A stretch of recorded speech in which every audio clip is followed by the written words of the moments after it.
الحمد لله والصلاة والسلام على سيدنا محمد وعلى آله وأصحابه أجمعين.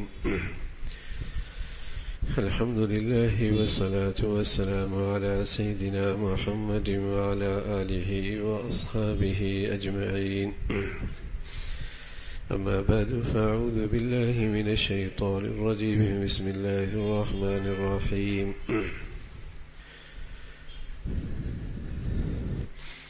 يا أيها الذين آمنوا إن تتقوا الله يجعل لكم فرقانا. صدق الله العظيم. اللهم صل على سيدنا محمد وعلى آل سيدنا محمد وبارك وسلم.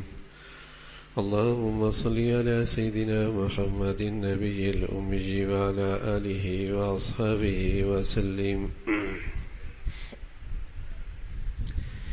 میرے معزز مسلمان بزرگوں، عزیز بھائیوں، اللہ کے نبی صلی اللہ علیہ وسلم نے صدیوں سال پہلے اہل ایمان کو ایک نصیحت فرمائی کہ بادروا بالاعمال، نیکیاں جلدی جلدی کر لو. نیکیوں سے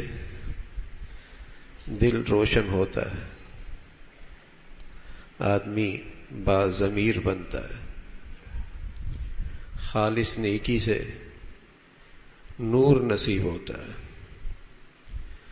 آنکھوں کا نور تو اللہ کے دوستوں اور دشمنوں سب کے پاس ہوتا ہے، لیکن دل کا نور صرف اللہ کے خوش نصیب لوگوں کے پاس ہوتا ہے. بصارت سب کو مل جاتی ہے، بصیرت نصیب والوں کو ملتی ہے. بصارت سر کی آنکھوں کی روشنی کا نام ہے، بصیرت دل کی روشنی کا نام ہے. اتقوا فراست المؤمن فإنه ينظر بنور اللہ. مومن کی فراست اور سمجھ بوجھ کا کیا کہنا، وہ تو اللہ کے نور سے دیکھتا ہے. مومن کی سمجھ بوجھ اور فراست کا کیا ہی کہنا، وہ تو اللہ کے نور سے دیکھتا ہے. تو صدیوں سال پہلے اللہ کے نبی نے ایک نصیحت فرمائی اپنی امت کو کہ بادروا بالاعمال، نیکیاں جلدی جلدی کر لو. اس لیے کہ اس سے تمہیں دل کی روشنی ملے گی، دل کا نور ملے گا. فتنن کقطع اللیل المظلم، فتنے آنے والے، اور فتنے بھی ایسے جو اندھیری رات کی طرح ہوں گے، اور اندھیری رات کے ٹکڑوں کی طرح کہ ہر رات کا پہلا دوسرا حصہ پہلے حصے سے زیادہ ظلمت میں گہرا ہوتا ہے، اس میں تاریکی زیادہ ہوتی ہے. اور پھر اللہ کے نبی فرمانا کہ یصبح الرجل مؤمنا ویمسی کافرا، آدمی صبح ایمان میں ہوگا اور شام اسلام سے محروم ہوگا. ویمسی مؤمنا ویصبح کافرا، شام ایمان والا ہوگا اور صبح غیر مسلم ہوگا. یبیع دینہ بعرض من الدنیا، لوگ تمہیں بہت ملیں گے جو دنیا کی خاطر اپنا دین بیچتے نظر آئیں گے، اپنا دین دیتے نظر آئیں گے، اپنا دین ضائع کرتے ہوئے نظر آئیں گے، اپنا دین چھوڑتے ہوئے نظر آئیں گے، اپنا دین گنواتے ہوئے نظر آئیں گے. فرمایا ایسا دور آئے گا، فتنے ایسے آئیں گے، ایسی ظلمت ہوگی، کچھ سجھائی نہیں دے گا. اس لیے بادروا بالاعمال، جلدی جلدی اپنا ضمیر روشن کر لو نیکیوں سے، دل کی روشنی پیدا کر لو. عالم اسلام کے بہت بڑے مفکر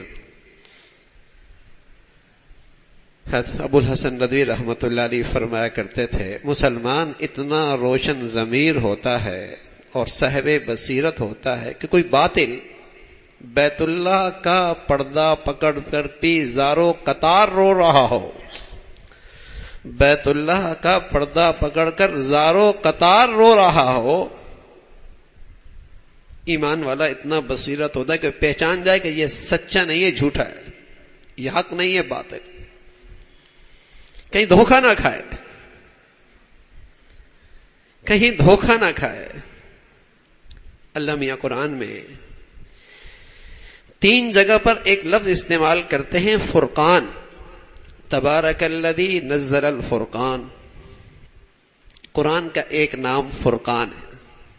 ہم نے قرآن اتارا، فرقان اتارا، جس سے حق سچ کا پتہ لگتا ہے، صحیح غلط کی تمیز ہوتی ہے، گمراہی اور ہدایت کی رہنمائی ملتی ہے، فرقان۔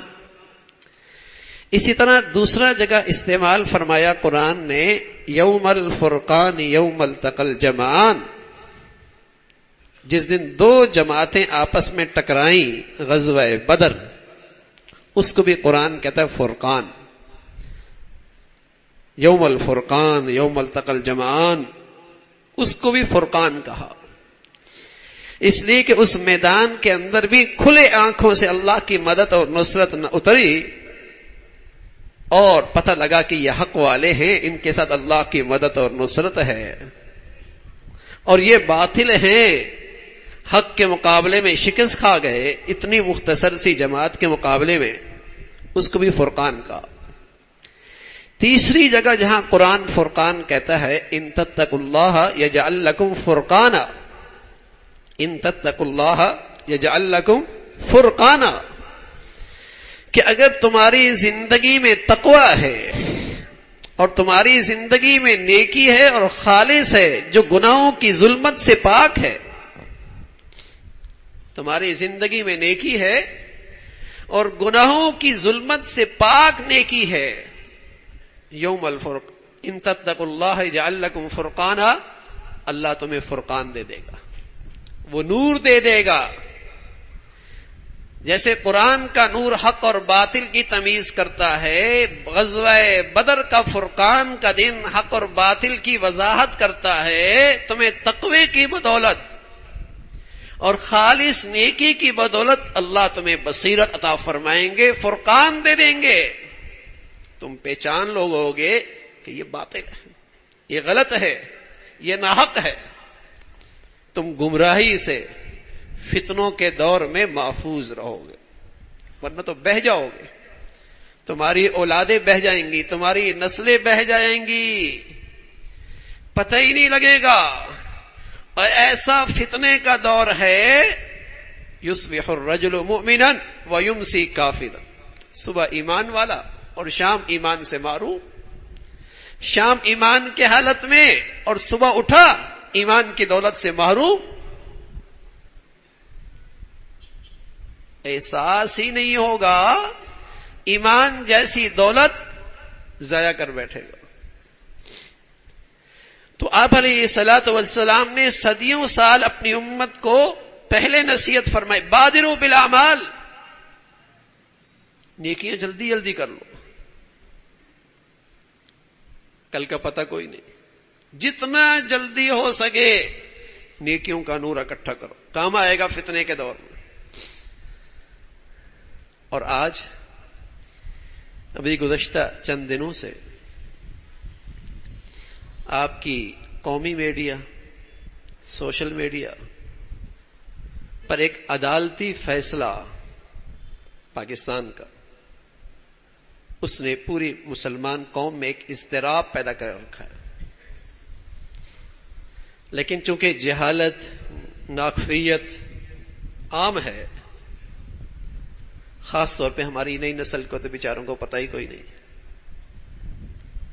کیا کہہ رہی ہے، کیا لکھ رہی ہے، کیا بول رہی ہے، بغیر سوچے سمجھے، حالانکہ یہ مسئلے کفر اسلام کے ہوتے ہیں۔ ایک بنیادی بات سمجھیے اس معاملے میں، تقریباً 1 صدی سے زائد اس بر صغیر کے مسلمانوں علماء نے، اس بر صغیر کے علماء نے مسلمانوں کی ایمان کے تحفظ کی خاطر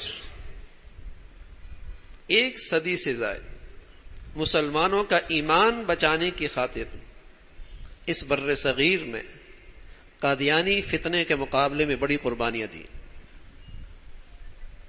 1 صدی سے زائد اس بر صغیر کے اہل علم اور اہل دین اور علماء نے اس فتنے کے خلاف بڑی قربانیاں دی، اور بالآخر تقریباً 50 سال پہلے وطن عزیز پر اللہ کی مہربانی ہوئی کہ آپ کے آئین میں یہ بات لکھی گئی کہ یہ گروہ غیر مسلم ہے، اس کا اسلام سے تعلق کوئی نہیں۔ لیکن چونکہ مغرب کا پلا ہوا پودا تھا، بیج اس نے بویا تھا، پرورش اس نے کی تھی، اسے یہ بات کہاں قابل قبول۔ وہ موقع دیکھتا ہے، وقت دیکھتا ہے، حالات دیکھتا ہے، پھر ایک چنگاری پھینکتا ہے، دیکھتا ہے کہ مسلمانوں میں کتنی حرارت موجود ہے۔ کبھی اسمبلی سے کوئی ایسی آواز اٹھتی ہے، کبھی عدالتوں سے کبھی ایسی آواز اٹھتی ہے کہ دیکھا جائے کہ مسلمانوں میں اس معاملے میں کتنی گرمی ہے، حرارت کتنی ہے، چیک کرتا ہے، حرارت چیک کی جاتی ہے، درجہ حرارت۔ اسی قسم کا یہ فیصلہ آیا۔ یاد رکھیے، اس ملک میں ہندو اقلیت رہتی ہے، سکھ اقلیت رہتی ہے، عیسائی اقلیت رہتی ہے، اور ہمارا دین اور ہمارا اسلام سبحان اللہ ان تمام اقلیتوں کے تحفظ کی بات کرتا۔ ان کے جو مذہبی حقوق ہیں، جو شریعت کے حدود سے متصادم نہیں ہیں، اسلام ان حدود کی رعایت رکھتے ہوئے انہیں مذہبی حقوق دیتا ہے اور تحفظ کرتا ہے۔ لیکن قادیانی گروہ کا معاملہ بہت مختلف ہے، یہ سمجھنے کی بات ہے۔ قادیانی باوجود کہ وہ غیر مسلم ہے، لیکن وہ مسلمانوں کا اسٹیٹس استعمال کرنا چاہتا، اور دنیا کی کسی عدالت میں ایسا نہیں ہوتا کہ تم کسی اور کا اسٹیٹس استعمال کرو اور دوسروں کے اسٹیٹس استعمال کر کے پھر حقوق کا مطالبہ کرو۔ کہاں، کون سی عدالت میں؟ اسلام مسلمان، یہ اس مسلمانوں کا اسٹیٹس ہے نا، یہ مسلمانوں کا اسٹیٹس ہے۔ ہاں کوئی مسلمان ہو جائے، محمد رسول اللہ کو آخری پیغمبر مانے اور جو نبوت کا دعویٰ کرے اسے کافر کہے، اور اللہ کی یہ کتاب قرآن مجید یہ اللہ کی آخری کتاب مانے، اس کو اس طریقے سے مانے جس طریقے سے حضرات صحابہ رضوان اللہ اجمعین نے اس پر ایمان لایا۔ فَإِنْ آمَنُوا بِمِثْلِ مَا آمَنْتُمْ بِهِ فَقَدِ اهْتَدَوْا، تم بھی ایسے ایمان لے آؤ جیسے وہ لے آئے، تم بھی ہدایت یافتہ۔ لیکن قادیانی مسلمانوں کے جذبات مجروح کرتے ہیں کہ اسٹیٹس مسلمانوں کا استعمال کرتے ہیں اور اپنے آپ کو اقلیت نہیں قرار دیتے، غیر مسلم نہیں قرار دیتے، مسلمان کہلاتے ہیں، اور اسلام کے نام پر پھر اپنے حقوق لینا چاہتے ہیں۔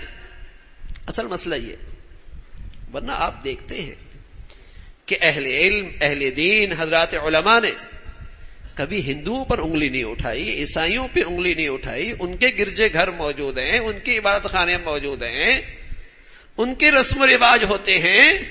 ہندو اور سکھ آپ دیکھتے ہیں ایک دن آتا ہے، ہاں، جب ان کے ایک عید کا دن ہوتا ہے اور پورے دنیا سے سکھ یہاں پاکستان میں اکٹھے ہوتے ہیں، لیکن کبھی علماء نے اس پر انگلی نہیں اٹھائی۔ اقلیتوں کے حقوق ہے اور اسلام نے ان حقوق کا تحفظ کیا ہے، لیکن قادیانی گروہ کا معاملہ مختلف ہے۔ لیکن چونکہ میرے عزیزوں، مسلمان قوم نے اور نئی نسل نے یہ چیزیں نہ پڑھی ہوتی ہیں نہ سیکھی ہوتی ہیں، اور سوشل میڈیا پہ ایک پروپیگنڈا ہوتا ہے، اور بغیر سوچے سمجھے بس اوقات کافر کی، کفر کی حمایت میں تحریر کر رہے ہوتے، کافر کی، کفر کی حمایت میں تحریر کر رہے ہوتے ہیں۔ اور چونکہ ہمارے ہاں اس وقت سیاسی تعصبات ہیں، سیاسی نفرتیں ہیں، جماعتوں کی حد بندیاں ہیں، اور اس کا نتیجہ یہ ہے کہ بغیر سوچے سمجھے اپنی اس جماعت کی حمایت کرنی ہے چاہے وہ کفر ہی کیوں نہ بول رہی ہے. الیاذ باللہ الیاذ باللہ. یہ فتنے کا دور ہے جہاں ایمان کا تحفظ، اس تحفظ کے لیے اپنے بچوں کو نیک بناؤ، اپنی بچیوں کو نیک بناؤ، ایمان کا نور، نیکیوں کا نور اکٹھا کرو. ورنہ مسلمانوں کے گھروں میں رہتے ہیں، مسلمان نہیں رہتے.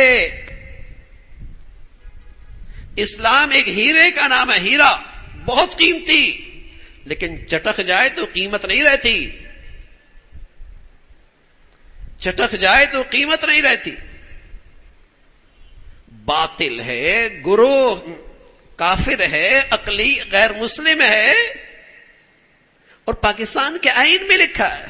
لیکن چونکہ مغرب کا لگایا ہوا پودا ہے تو وہ اسلامی دنیا میں عدم استحکام پیدا کرنے کے لیے اور مسلمانوں کی جذبات مجروح کرنے کے لیے اور بس اوقات مسلمانوں کی ایمانی حرارت معلوم کرنے کے لیے اس قسم کے حالات لاتا رہتا.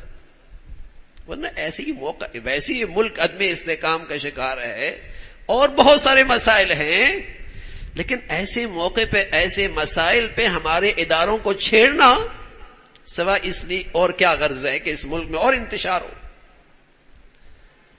اور بدامنی کا اضافہ ہو. حالانکہ یہ مسئلے 50 سال پہلے اس ملک میں حل ہو چکے. اس گروہ کے متعلق سارے فیصلے آپ کے آئین میں موجود ہیں. تو میرے عزیزو، رسول اللہ صلی اللہ علیہ وسلم نے جو ایک بات فرمائی ہے، بادروا بالاعمال، نیکیاں اکٹھی کرو، نیک بنو، ورنہ اس فتنوں کے بہہ جاؤ گے. اس لیے کہ جب اندر ظلمت ہوتی ہے اور گناہوں کی گندگی ہوتی ہے تو پھر میلان بھی فتنوں کی طرف ہوتا، پھر میلان بھی کفر اور شرک کی طرف ہوتا، پھر میلان بھی اللہ کی نافرمانی اور بد کردار لوگوں کی طرف ہوتا ہے. اور یہاں اگر نور ہو پھر اللہ کے نیک بندوں کی طرف اور نیکی کی طرف طبیعت کھنچنے لگتی ہے، پھر طبیعت نیک لوگوں سے مناسبت رکھتی ہے. لیکن اب تو بے دین سے مناسبت ہے، بے حیا لوگوں سے مناسبت ہے، بد دین لوگوں سے مناسبت ہے. یہاں جو ظلمت ہے، یہاں جو گندگی ہے، تو رسول اللہ صلی اللہ علیہ وسلم نے فرمایا بادروا بالاعمال، نیکیوں کا ذخیرہ اکٹھا کرو فتنے آنے سے پہلے، جو بڑے خطرناک فتنے. تو میرے عزیزو، اللہ نے کرم فرمایا کہ زندگی میں پھر وہ دن دے دیے جو نیکیوں کا موسم بہار ہے. رمضان آ رہا اور اگلے دو دن کے بعد 15 شعبان کی رات آ رہی ہے. سبحان اللہ، یہ ایک مقدمہ ہے رمضان سے پہلے. یہ رات انفرادی عبادت، انفرادی تہجد، انفرادی دعائیں، قبولیت کی گھڑیاں، اللہ سے مانگنا، عورتیں گھروں میں بیٹھ کر مصلے بچھا کر اللہ سے اپنی زندگی کے فیصلے کروائیں. ہم مسجدوں میں اپنے گھروں میں بیٹھ کر نوافل سے کثرت سے عبادت کریں. ہاں، اس رات میں اللہ کے نبی نے کوئی اجتماعی عبادت نہیں کی، اجتماعی نفل نہیں پڑھے، کوئی مخصوص صورتیں نہیں پڑھی، لیکن آپ علیہ الصلوۃ والسلام کی کئی ساری احادیث موجود ہیں. جن ساری احادیث کو اکٹھا کیا جائے تو یہ نقطہ ملتا ہے کہ یہ رات انفرادی عبادت کی، خوب عبادت کی، تاکہ مسلمان رمضان سے پہلے تیاری کر لے. جیسے آدمی کہیں جاتا ہے تقریب میں تو پہلے غسل کر لیتا ہے اور اچھے کپڑے پہنتا ہے، تو یہ رات بھی ایسی آئی ہے گویا کہ ہم خطاؤں سے غسل کر لیں، سچی معافی مانگ لیں، اور پھر رمضان کا استقبال اس طریقے سے کریں کہ صاف ستھرے ہو کر رمضان کی مبارک گھڑیوں کو پا سکیں. تو میرے عزیزو، نیکیوں کا اور اہل ایمان کا، ایمان کے لحاظ سے بہار کا موسم آ رہا ہے. اللہ رب العزت ہم سب کو اس کی قدردانی نصیب فرمائے. وآخر دعوانا الحمدللہ رب العالمین.